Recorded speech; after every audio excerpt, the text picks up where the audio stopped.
From the memory crystal of Kod-G, High Admiral of the Bloodborne Ascendancy. The burning of Eden. The flames of New Eden lit up the night side of humanity's richest colony world like a second sun. From my command deck, I watched the orbital bombardment with satisfaction as our energy lances carved molten scars across entire continents. The humans' pitiful defensive platforms had fallen in mere minutes. Their handful of system defense boats scattered like leaves in a storm. 20 million humans had called New Eden their home. Past tense. Send word to the Ascendancy, I commanded. The first phase of our expansion into human space proceeds as planned. Their outer colonies will fall within the week. I believed those words. We all did. The Bloodborne Ascendancy had carved an empire from the flesh of 1,000 species. Our warships were works of art, crystalline masterpieces that could split planets in half. Our soldiers were bred for combat, gene-forged into living weapons. Our empire spanned 3 spiral arms of the galaxy. Humanity? They were nothing. A few dozen worlds. Ships that still used chemical rockets for point defense. Weapons that flung metal slugs and crude nuclear warheads.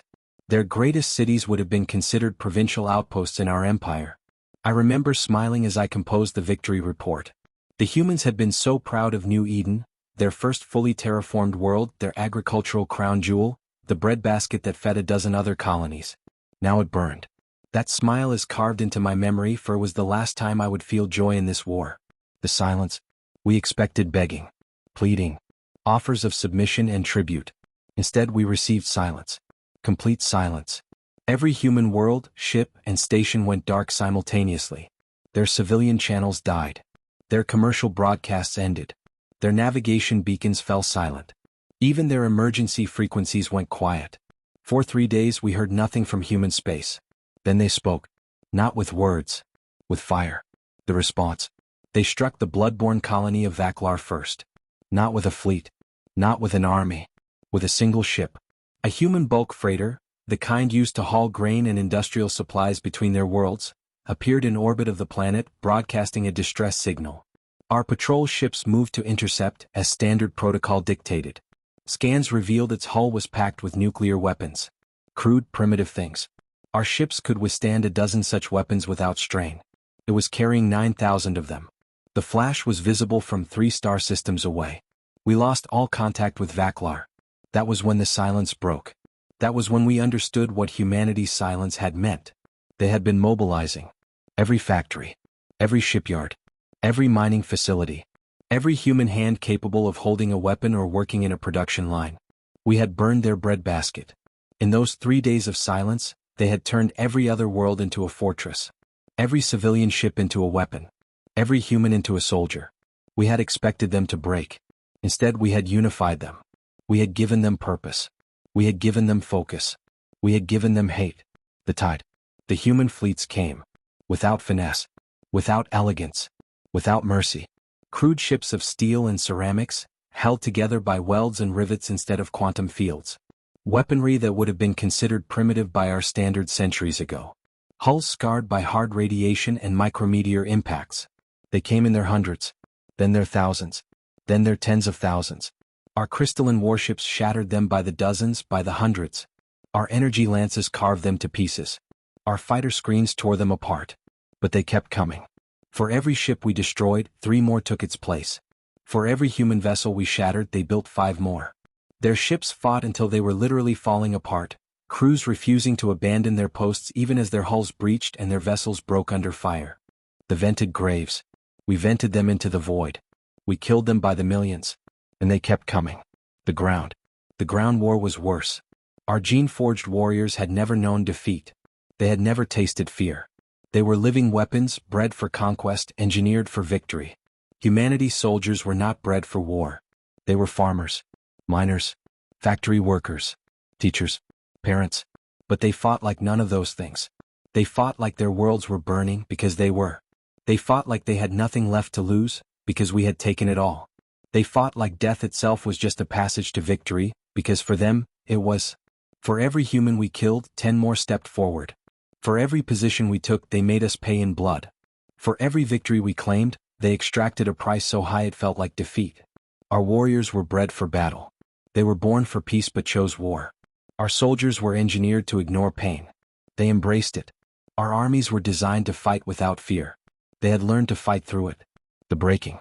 By the war's second year we began to understand. By the third we began to break. It was not their weapons that broke us.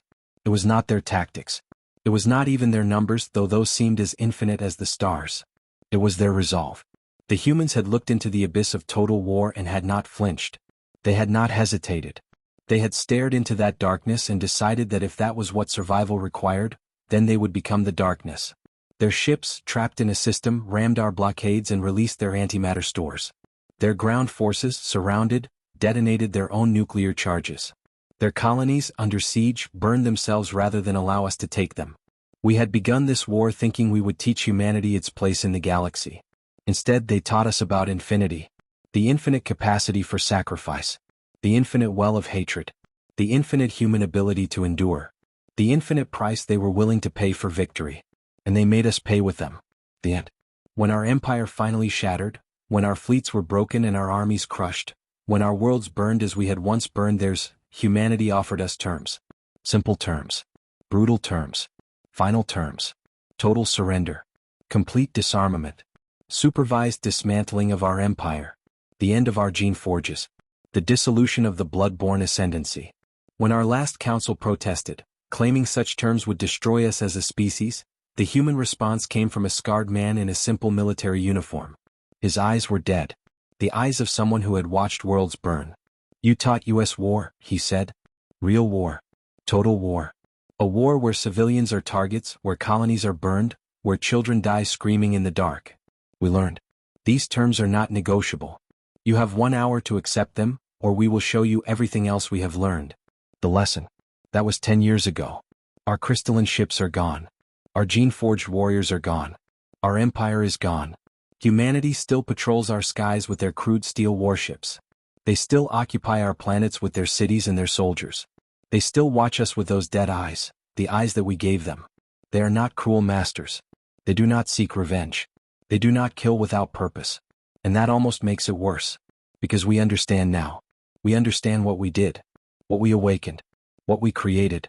We believed we were the most powerful force in the galaxy because we had bred ourselves for war. But we learned that true power does not come from engineering. It does not come from technology. It does not come from genetic perfection.